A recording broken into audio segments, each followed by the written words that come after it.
Hello everybody, welcome to Bobonomics. I'm Bobo, and today I'll be talking about why I use Robinhood and if other people should use it as well. I've been actively using Robinhood for about 1 year, and I can say it's probably my favorite investing tool that I use. Just as a disclaimer, I'm not sponsored by Robinhood or anything, and I haven't used that many other brokerage accounts to compare to. All I can say is why I enjoy using Robinhood and what makes it unique or easy to use. On that note, let me talk about Robinhood's accessibility, one of its main appeals. So, most people that use Robinhood actually use it on their phone. It's an app, it's easy to use, it's secure, and it's kind of a change from the old days where you'd have to use a personal desktop or be on a website to use it. Normally, I try to avoid using financial and personal information on my phone, but Robinhood's setup system was really secure, and the fact that it has millions of downloads kind of gives me reliability and confidence that they're not going to mess it up for this many people, and if they do, they're basically too big to fail. Not that I don't think it's possible to get my information leaked or something, but I think the possibility is about as likely as any other service you'd use.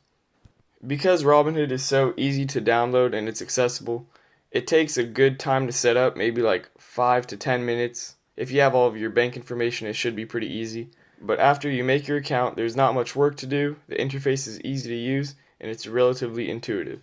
So I used it for its accessibility, and it's easy to download, and I've seen lots of other people use it, so it's relatively credible. But another big reason it was revolutionary is that it had no commissions. For those of you that don't know, commissions are basically like fees that you pay every time you trade a stock or something. Since Robinhood was one of the first to do commission-free trading, this allowed lots of people to enter easily, not spend a lot of money trading, and introduce plenty of people to its system. If you trade frequently, commissions can definitely take a chunk out of your portfolio, so Robinhood was attractive in this way, and now many big companies like Charles Schwab and Vanguard are following suit. Even though Robinhood isn't unique anymore because of its commission-free trading, the fact that it basically started it is one of the big reasons you know it's a good company. Outside of the commission-free trading, Robinhood has plenty of features that many brokerage accounts don't make easy to access or they don't have them at all. Robinhood has been introducing fractional shares where you can basically buy a fraction of a share and not have to buy a whole stock to invest in a company. If you can't afford to drop $1,000 on one share of a big company, you can get like 1/10 of a share and still hold part of that company in your portfolio. I prefer buying whole shares, but fractional shares can be very useful in some situations. I'm glad Robinhood added these, and they've continued improving because they've added like 3 big features in the last year. Robinhood also allows you to reinvest your dividends.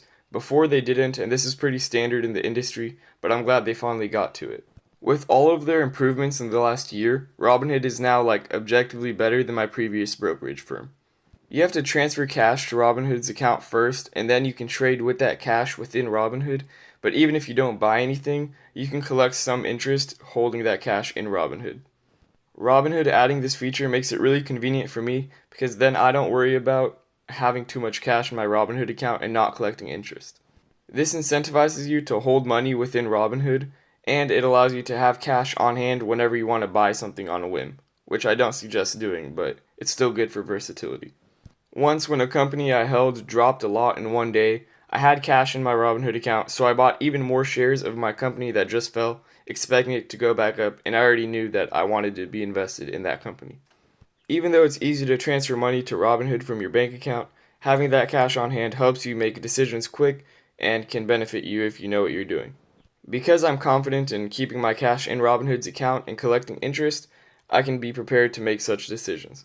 Robinhood's features make it really easy for you to control your portfolio and understand what's going on too. Robinhood has been better than any broker I've used in that they give you lots of news on your holdings and they let you know when votes are coming up and earnings reports are coming up for companies that you hold. Before Robinhood, I don't think I ever voted in any of the shareholder meetings that my companies had, but Robinhood made it easy for me to access and understand when and where I can vote. Things like this are just convenient, but they also help you feel more professional while investing and add credibility to Robinhood because they give you your influence over your accounts.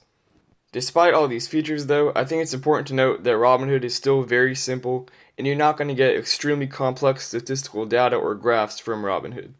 Keep in mind, I'm using the free version of Robinhood like most people do, and I've never used Robinhood Gold, which I know gives you a little more flexibility and benefits with fancy graphs and stuff. Knowing this, I don't suggest Robinhood for day traders. Well, I don't suggest day trading regardless, but for Robinhood specifically, it doesn't give you enough detail, information, or variety of stocks to be a good day trader, and I don't really suggest it if you want to put a lot of money in it but don't have another brokerage firm. Most of my big long-term investments are in my other brokerage firm, just because for some reason I still feel like Robinhood is kind of smaller and less secure. But standard Robinhood is still great for mid-range to long-term investing, and it doesn't really have many account limits or transfer limits, even on the free version. So, in summary, I think Robinhood is great for a majority of investors, especially people that want to get started and are technologically savvy. If you use your phone a lot already and have financial discipline, I think Robinhood is a great place to start investing. It's completely legit, free, easy to use, and has basically any big company you would want. Robinhood is not good for day traders, which I don't endorse anyway, and it's not good for people looking for retirement accounts or big lumps of money to invest. Overall though, Robinhood is impressive, and I'd give it like 4.5 stars out of 5. The app itself is easy to use, easy to understand, and hardly has glitches. The service and fact that they keep improving is also great. Overall, there's not much to complain about, although keep in mind they are limited and they're not going to give you the most detail you'd ever want.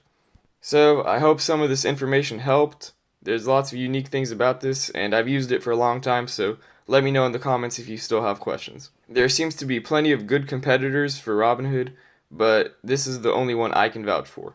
If you're already interested in Robinhood and want to make an account or download the app, please feel free to use the link in my description or at the end of the video, and we can both get a free share when you start trading. Again, I'm not sponsored by Robinhood or anything, this is my own opinion, but this is my referral link for my own account so we can both benefit. Thank you so much for watching till the end, guys. Make sure you like, comment, and subscribe. I hope you learned something new, and as always, I hope you have a great day.